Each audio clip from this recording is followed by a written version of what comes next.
हरे कृष्णा, राधे राधे। कैसे हैं आप सभी? आशा करती हूँ आप सभी बहुत अच्छे होंगे। तो दोस्तों, आज की वीडियो में मैं आपके लिए लेकर के आई हूँ दीपदान के बारे में, यम दीपदान के बारे में।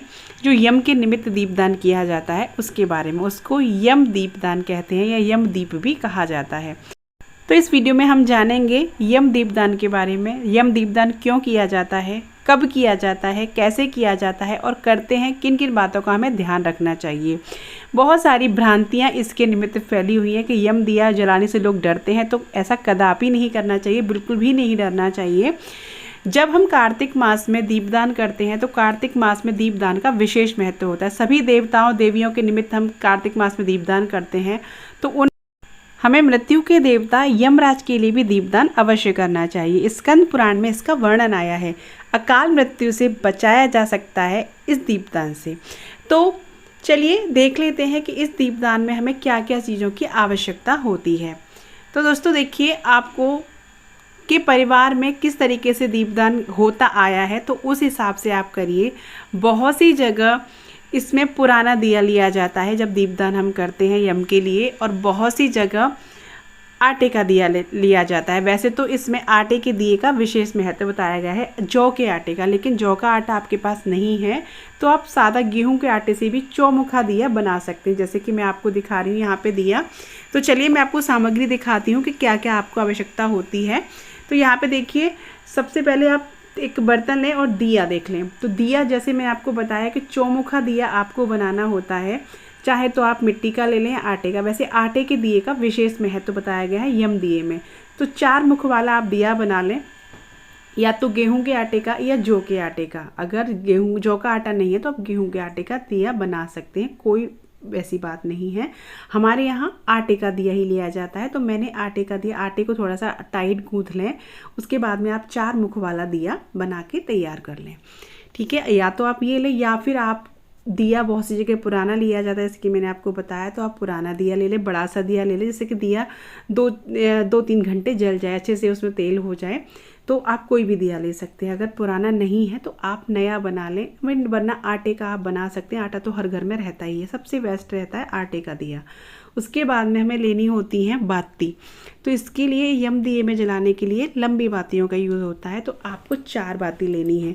आपको 2 बाती नहीं लेनी, बहुत से क्रॉस करके लगा देते हैं, 4 तो नहीं, आपको 4 बत्ती अलग से लेनी है और 4 मुख वाला दिया तैयार कर लेना है। इस तरीके से मैं इसे दिखा रही हूँ वीडियो में, आपको इस तरीके से बाती इसमें लगा लेनी है।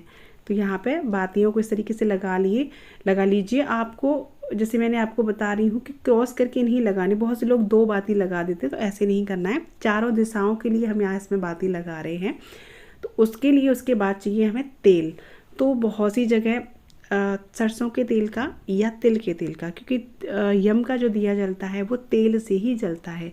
तो या तो आप सरसों का तेल लें या आप तिल का तेल लें। वैसे तो सरसों के तेल का बेस्ट रहता है, विशेष ज़्यादा फलदायी होता है। हम लोग तो सरसों के तेल का ही हमेशा जलाते आए। मेरे ससुराल में भी, मेरे मायके में भी इसी तरीके से होता है, तो उसी तरीके से मैं आपके साथ शेयर कर रही हूँ। तो अच्छी तरीके से पत्तियों को डुबो लीजिए कि अच्छी तरीके से जल जाए, ये बुझे नहीं, ठीक है ना। जितनी देर जलेगा उतनी देर अच्छी बात है। तो यहाँ पे अच्छी तरीके से डिप कर लीजिए तेल में। बड़ा सा दिया बना लीजिएगा, जिससे कि 2-3 घंटे तो कम से कम जल ही जाए। तो दोस्तों, आपके घर में जैसा जलता हो, बहुत सी जगह 1 मुख वाला ही जलाते हैं, तो आप 1 मुख वाला ही जला लें या 4 मुख वाला जला लें। ऐसे कोई नहीं है कि आप 1 मुख वाला ही जलाएं या 4 मुख वाला ही। बस ध्यान रखना होता है, जब 1 मुख वाला जलाते हैं उसका मुख दक्षिण दिशा की तरफ होना चाहिए। अब उसके बाद हमें चाहिए थोड़ी सी खील, क्योंकि दिवाली के महत्व जो होता है वो खीलों का होता है। तो खील चाहिए और एक बताशा, जो भी मीठा हो भोग के लिए ये चाहिए हो। थोड़े से हमें चावल चाहिए होते हैं आसन देने के लिए, या तो चावल ले लें, गेहूं ले लें, जौ ले लें, जो भी आपके पास हो। जो भी फूल हो तो आप फूल ले लें, अगर नहीं हो तो कोई बात नहीं, फूल भी ले सकते हैं। और उसके बाद हमें चाहिए यहाँ पे थोड़े से काले तिल लें, या आप काली जो राई होती है ना, सरसों, वो ले सकते हैं। तो मैंने यहाँ पे काले तिल लिए हैं, आप काली राई भी ले सकते हैं इसमें दिए में डालने के लिए। तो अभी मैं सामग्री दिखा रही हूँ कि ये चीज़ें आपको चाहिए होती हैं। एक सिक्का चाहिए होता है, 1 का या 5 का जो भी आपके पास है सिक्का डाला जाता है तो वो आप ले लें। मैं आप उसको दिखाया नहीं, आगे वीडियो में मैंने यूज़ किया है, मैं भूल गई थी यहाँ पे। तो आपको ये माचिस चाहिए जलाने के लिए। इस तरीके से आपको थाली तैयार कर लेनी है और चाहिए 1 लोटा जल। छोटा सा लोटा ही पानी रखें, ज़्यादा नहीं रखें, जिससे हम उनको जल अर्पण करेंगे। तो यहाँ पे थाली हमारी जो है वो तैयार हो चुकी है। तो देखिए बहुत सी जगह दिया जो है बाहर जाके ही जलाते हैं और बहुत सी जगह घर से जला के ले जाते हैं। तो हम लोग जो है घर में ही पहले अंदर से जला के फिर बाहर की तरफ ले जाते हैं, क्योंकि ये दिया जो जलता है वो मुख्य द्वार पर जलता है। घर के अंदर इस दिए को नहीं जलाया जाता है, मुख्य द्वार पर ही इस दिए को जलाया जाता है। तो आप घर से ही इस दिए को जला के ले जाएं। अच्छा, दिए को जलाता कौन है? इस दिए को घर का मुखिया, यानी जो घर में सबसे बड़ा होता है वो इस दिए को जलाता है। जैसे आपके सास हो गई, ससुर हो गई, इन दोनों में से ससुर नहीं तो सास जला लें। अगर वो भी नहीं है, जैसे बहुत से होते हैं कि नहीं है या नहीं जला सकते, किसी बीमार है या कुछ भी, तो फिर आप भी जला सकते हैं, ऐसा कुछ नहीं। वैसे घर का मुखिया ही जलाए तो ये ज़्यादा अच्छा रहता है। तो यहाँ पे आप जो है दिए को घर से ही जला लें।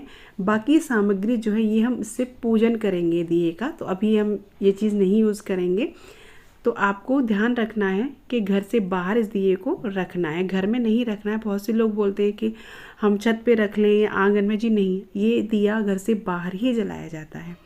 एक चीज़ मैं आपको यहाँ पे और बताऊँगी जो शायद आपको शॉक्ड करे, लेकिन मेरे यहाँ होता है, तो इसलिए मैं आपको आगे बताऊँगी वीडियो में। जो कि मैंने अब तक वीडियो देखी है, सब में एक ही चीज़ दिखाई गई है, लेकिन मेरे यहाँ उसके विपरीत ही होता है और वो मैं आपको वीडियो में बताने वाली। तो यहाँ पे देखिए थाली हमारी लग चुकी है।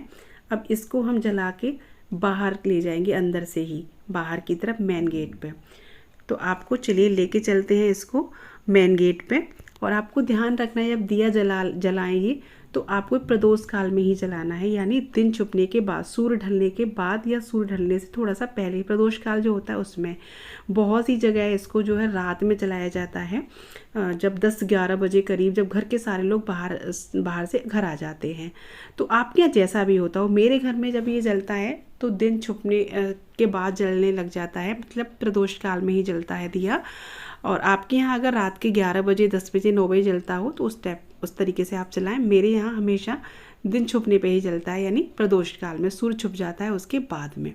तो अब मैं चलती हूँ उसको लेकर के मेन गेट पे। तो अपना मेन गेट को खोलिए और आप अंदर की तरफ से अगर दिया जला रहे हैं तो आपका राइट हैंड होना चाहिए, अगर बाहर से जला रहे हैं तो आपका लेफ्ट हैंड होना चाहिए। यानी कुल मिला के ये उल्टे हाथ की तरफ दिया जलाया जाता है। अगर आप बाहर से हैं जला रहे हैं तो उल्टे हाथ की तरफ होगा, अगर अंदर से होगा तो आपका राइट हैंड, लेकिन दरवाजे का वो उल्टा ही हाथ होगा। तो आपको यहाँ पे दिया जलाते से पहले आपको मेन गेट से बाहर, इसको देहरी से बाहर थोड़ा सा जलाना होता है, बाहर की तरफ। तो यहाँ पे आपको आसन देना है, जैसे कि मैंने आपको चावल बताए थे वो उससे दे सकते हैं आसन। दिए को बिना आसन दिए दिया कभी नहीं प्रज्वलित करना चाहिए। चाहे आसन उसको आप गेहूँ का दें, जौ का दें, चावल का दें या फूलों का दें, लेकिन आसन ज़रूर दें, ठीक है। यहाँ पे उसके बाद आसन देने के बाद आपको दिया प्रज्वलित करना है, उसमें थोड़े से काले तिल डालने हैं और उसके बाद में आपको भोग अर्पित करना है, यानी खील और बताशा इसी में आपको डालना है, दिए में ही बताशा भी डालना है और खील भी डालनी है। तो आप जैसे भी आपके यहाँ होता हो वैसे भोग ज़रूर अर्पित करना चाहिए। उसके बाद में आपको इसमें सिक्का डालना है। देखिए मैंने आपको बताया था ना, सिक्का आपको एक ज़रूर रखना है, ये डाल दीजिए। तो यहाँ सिक्का डालने के बाद उसके बाद आपको जो जल ले गए थे उससे आपको हाथों में लेकर के 2 से 3 बार ऐसे करके चारों तरफ दिए के करना है और पुष्प अर्पित कर देने हैं। तो बस आपको यहाँ यमराज से प्रार्थना करनी है कि हे यम देवता, हमारे परिवार पे कभी अकाल मृत्यु नहीं आए और हमारे परिवार में सुख शांति बनी रहे। 4 मुख वाला दिया इसीलिए लगाया जाता है कि चारों दिशाओं को हम प्रार्थना करते हैं, किसी भी दिशा से हमारे यहाँ अकाल मृत्यु, रोग शोक सब दूर रहें। इस तरीके से प्रार्थना करके आपको बाहर आ जाना है। अच्छा, ये यम दिया जलाया कब जाता है? बहुत सी जगह इसको धनतेरस वाले दिन जलाया जाता है, बहुत सी जगह नरक चतुर्दशी वाले दिन जलाया जाता है। आपके यहाँ जैसे होता हो उस तरीके से करें। हम लोग नरक चतुर्दशी वाले दिन जलाते हैं, एक ही दिन। तो आप जैसा करना चाहें, जैसे आपके परिवार में होता आया हो आप वैसे ही करें। क्योंकि हमारे बड़े बुजुर्ग जो करते आए हैं वो सही ही होता है। तो आप उस तरीके से करें। अगर आप पहली बार जला रहे हैं तो आप धनतेरस वाले दिन या नरक चतुर्दशी वाले दिन जला सकते हैं। बहुत से लोग 5 दिन जलाते हैं, तो दीपदान तो आप जितना करें उतना अच्छा ही है। तो बस इस तरीके से आप दीपदान करके और अंदर की तरफ आ जाइए। इसको ज़्यादा देर देखते नहीं हैं। अब देखिए, बहुत सी जगह ये होता है कि इस दिए को आप उसको डाल दीजिए, चिड़ियों को, इसको मतलब कुल मिला के घर में नहीं रखते हैं। हमारे यहाँ इसका विपरीत ही होता है। हमारे मायके में भी और यहाँ पे भी इस दिए को 1 साल तक संभाल के रखा जाता है। उसके बाद जब नया दिया जलाते हैं तो फिर इसको हम विसर्जन कर देते हैं, क्योंकि ऐसा कहा जाता है, मेरी दादी सास बोलती थी कि इस दिए को संभाल के रखते हैं और जब बच्चा होता है घर में तो उसकी छठी पे इस दिए को रखा जाता है, जिससे कि यम जो है इसको फिर भी देख करके लौट जाए कि हाँ, मेरे लिए इस घर में मेरे निमित्त ये दिया जला था, तो अपनी जो कुदृष्टि है वो घर से दूर रखें, ऐसा कहा जाता है। तो मेरे घर में ऐसा ही होता है कि इस दिए को 1 साल तक शांत हो जाने के बाद में इसको बांध करके कपड़े में और 1 साल तक ऐसी जगह रख देते हैं जहाँ ये सेफ रहे। और जब भी कोई बच्चा होता है घर में तो उसकी छठी वाले दिन इस दिए को रखा जाता है कि यमराज की कुदृष्टि न रहे और उनको 1 साल तक ये याद रहे कि इस घर में दिया जला था, उनको पता रहे, उसके तौर पे इस दिए को रखा जाता है। तो देखिए, आपके घर में जैसा होता हो आप वैसा करें। मेरे घर में जैसा होता है वो मैंने आपको बता दिया। मैंने छुपाया नहीं, क्योंकि मैंने जितनी भी वीडियो देखी है सब में यही चीज़ बताई गई है कि आप इसको फेंक देते हैं या इसको कोई भी चीज़ की घर में नहीं रखते हैं। तो मेरे यहाँ यही होता है। तो देखिए, आई होप आपको वीडियो अच्छा लगा होगा और आज के लिए बस इतना ही। मिलती हूँ आपसे अगली वीडियो में। अगर वीडियो अच्छा लगा हो तो प्लीज़ लाइक करिएगा और शेयर कर सकते हैं फ्रेंड्स फैमिली में। चैनल पे न्यू आए हो तो प्लीज़ सब्सक्राइब ज़रूर कर लीजिएगा। तब तक के लिए राधे राधे, जय माता की।